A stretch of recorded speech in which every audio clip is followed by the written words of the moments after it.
Но когда такое происходит, и когда мы очень глубоко идем в это, человек становится зависимым от божественных энергий. То есть они ему, боги ему это дают. То есть, да, если у них хороший коннект, он им интересен, все окей, боги дают это, пожалуйста. То есть ты получаешь этот поток энергии, но ты становишься от него зависимым. То есть ты становишься человеком, который на это подсаживается, и какое-то время на этом можно долго работать, ритуально, там, магически, как угодно еще.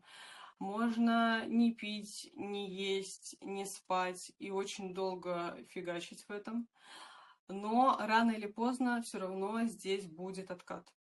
То есть, да, во-первых, у нас важно понимать, что тело человека, оно не предназначено для этих энергий. Понятно, да, то есть это боги, это люди, мы разные.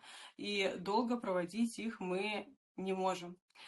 Поэтому, опять же, если человек ценен, если он представляет ценность для божества, то рано или поздно божество этот краник прикроет. То есть, понимая, что человеку от этого будет в итоге плохо, эта энергия, поток перестанет литься, и в такие моменты у этого человека начинается ломка, потому что он остался без своей подпитки.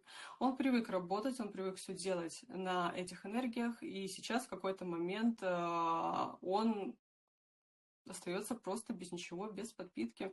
И ему, во-первых, на это сложно перестроиться, а во-вторых, он получает все те последствия, которые образовались за тот момент, пока он там не ел, не спал, вообще ничего не делал, кроме там работы своей ритуальной, да, то есть это, естественно, на организме тоже сказывается, поэтому происходит вот такая вот история.